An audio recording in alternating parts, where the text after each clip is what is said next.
Finding Peace in Solitude, a journey of personal transformation. Have you ever felt like you're watching your life change, but you just can't figure out how? Like you're reading a book and suddenly realize you're in a completely different chapter than you thought? Let me share something personal that might resonate with you. The unexpected turn.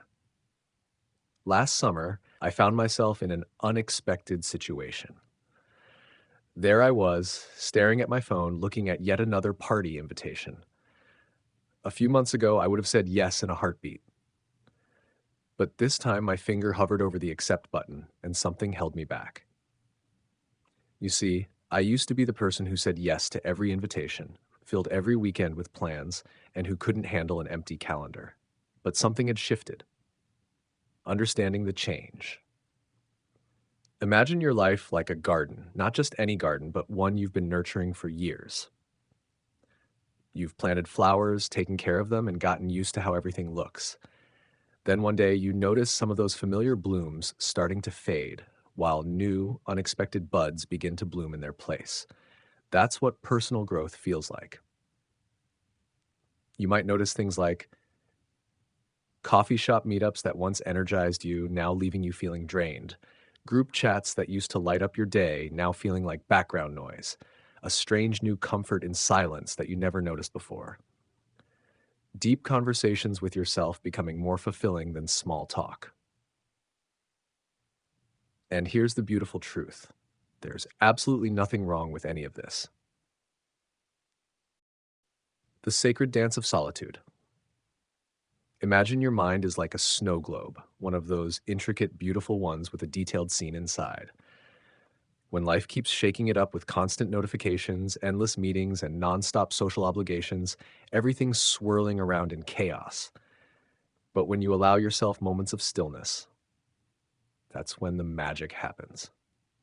The glitter slowly settles, and suddenly you can see every detail with perfect clarity. Let me tell you about Sarah, a friend of mine who went through something similar. She was always the life of the party, the one organizing events, the person everyone counted on for entertainment. Then, gradually, she started feeling this inexplicable pull toward quieter pursuits. I felt like I was letting everyone down, she told me one day over coffee. But the more time I spent alone, the more I realized I was finally letting myself up. The fear factor. I know what you're thinking because I thought it too. Won't I lose my friends? Won't people think I've changed? Won't I miss out on important moments? These fears are so natural, they almost feel universal. But here's what I've learned. Taking time for yourself isn't about pushing people away. It's about coming back as a stronger, more authentic version of yourself. Think about it like this. When you're on an airplane, what do they always say about oxygen masks? Put your own on first before helping others. This is exactly the same principle. Discovering the hidden treasures. Let me share something that surprised me when I finally embraced this change. Instead of filling every weekend with plans, I started taking long walks alone. At first, it felt strange, almost like I was doing something wrong by not being productive. But then something wonderful started happening. On these walks, I rediscovered my love for photography, something I hadn't touched since college. I started noticing things I'd never seen before. The way morning light filtered through leaves, how clouds painted stories across the sky, the dance of shadows on city walls. In those quiet moments, I found answers to questions I didn't even know I had. As the ancient philosopher Lao Tzu wisely put it, knowing others is intelligence, knowing yourself is true wisdom. But what does this really mean in our modern world? Breaking free from the busy trap. Can I tell you something? I used to wear my busy schedule like a badge of honor. My calendar looked like a rainbow exploded on it. Every hour color coded, every minute accounted for. I'd humble brag about how crazy busy I was, as if it somehow made me more important, more successful, more alive. But here's what I learned. Being busy isn't the same as being fulfilled. Think about your phone for a moment. What happens when you have too many apps running in the background? The battery drains faster, the performance slows down, and eventually it might just shut down Your soul works the same way. Now, let's talk about something that might feel a bit uncomfortable, choosing to be alone when it seems like the whole world is connecting, sharing, and gathering. It's what I like to call selective solitude, the conscious choice to step back and tune in to yourself. Here's what it might look like: turning down a party to spend an evening journaling, taking a solo walk instead of joining the usual group lunch, spending a weekend at home rather than at a busy social event, creating quiet morning rituals before diving into the day's chaos. Each of these choices isn't about isolation, it's about cultivation. You're cultivating a deeper relationship with yourself. The JOMO revolution, joy of missing out. Yes, you read that right, JOMO, not FOMO. While everyone's posting their Saturday night adventures, you might be at home trying out meditation, writing in your journal, or simply sitting in peaceful silence. And guess what? That's your adventure. Let me share a little secret. Those quiet moments you spend alone, they're like making deposits in your personal growth bank account. Every minute of reflection, every moment of peace, it's all adding up to something magnificent.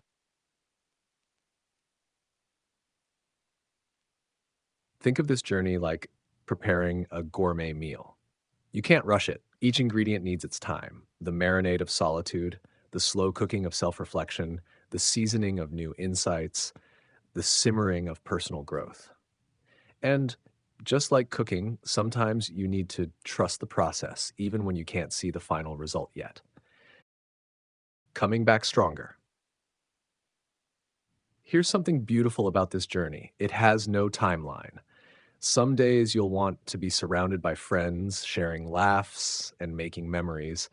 Other days you'll crave solitude, wrapping yourself in the comfort of your own company. Both are perfectly valid, both are necessary parts of your story. Remember, you're not being antisocial, you're being selective. You're not losing yourself, you're finding yourself. You're not missing out. You're not alone in feeling alone. Navigating relationships during change. One of the trickier aspects of this journey is managing relationships while you're evolving.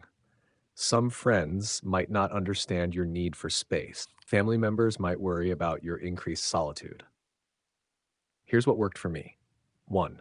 Open communication about your journey. 2. Setting gentle but firm boundaries. 3. Planning quality time rather than quantity time. 4. Being patient with those who don't understand yet. As Maya Angelou once said, when you know better, you do better.